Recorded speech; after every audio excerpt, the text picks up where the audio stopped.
Hi there, thank you so much for watching. Thank you for subscribing. Thank you for sharing these videos. They are helping so many people. Somebody actually wrote and asked a question, and the question was, I have a business and I don't take out a salary from my business. And so what happens is I wait until the end of the year. And once I wait until the end of the year, I pay myself a dividend. And his question was around, is this the best way to do it? And how do I even recognize that income? Is it employment income? Is it pay as you earn? Or is a dividend? How do I recognize it where KRA submissions and my obligation to KRA is concerned? I still have Robert with me, and I told him he has to stay and help us to just understand this. Here's Robert to break it down and to help explain how dividend works and what options there are to make sure that you stretch your money further and are actually able to put more in your pocket. Thanks guys, keep watching. Excellent. So let's take an example of 1 million shillings for the example that I want us to walk through. So you've got a company which has got a profit before tax of 1 million shillings. That's hundreds or thousands of shillings, so 1 million shillings. If you do not pay a dividend, then as a company, you have to pay tax at 30% on the 1 million shillings. And therefore, your tax liability is 300,000 shillings. So what that means is that the profit after tax, PAT, profit after tax is 700.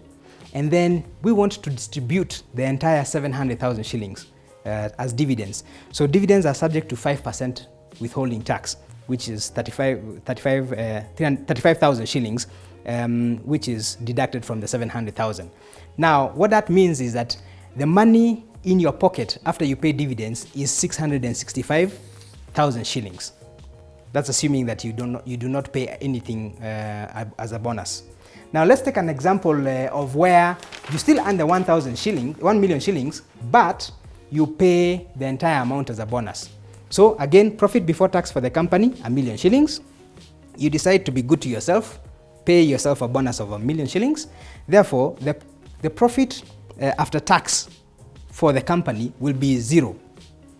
Now, on this 1 million shilling bonus that you've paid yourself, remember you have to pay PAYE as an employee. So the PAYE on the 1 million shillings is still 30%. So the tax on the bonus is 300,000. Now, how much goes into your pocket? From the 1 million, you give Revenue Authority 300,000, you're left with 700,000 as money in your pocket. So the question then becomes, is it more efficient to pay yourself a dividend or to pay yourself a bonus? From our example, we can see that if you pay yourself a bonus, how much goes into your pocket is 700,000. Whereas if you do not pay yourself a bonus and you pay a dividend, you get 665,000 shillings. So there is a 35,000 shilling difference in that example.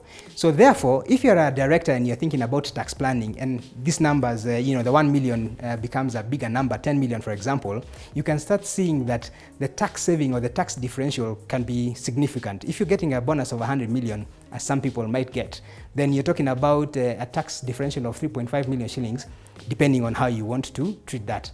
So in my view, it does make sense to pay yourself a bonus and get a lot more in terms of money in your pocket.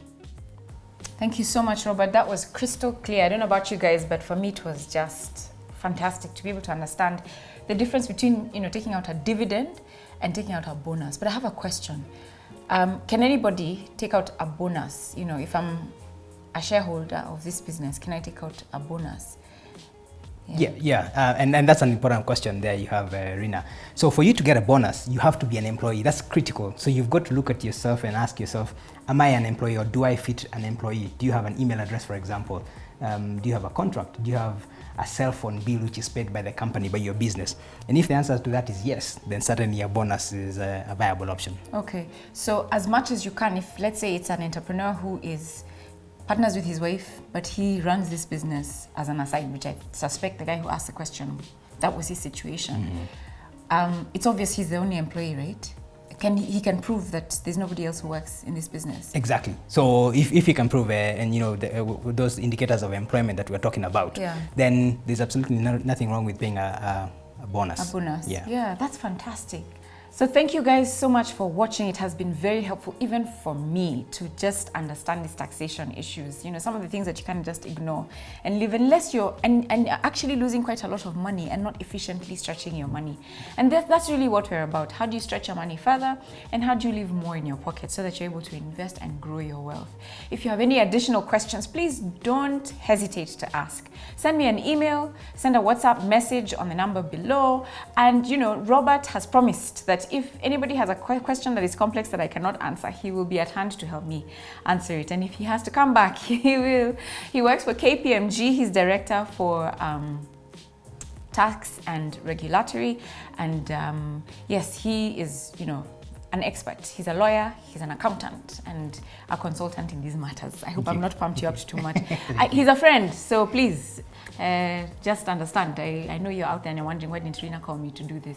It's just that he was easily accessible to me and has been, you know, my able advisor where these tax matters are concerned. So thank you so much for watching. Please share these videos, subscribe, and do let me know if you have anything that you want us to cover. God bless you.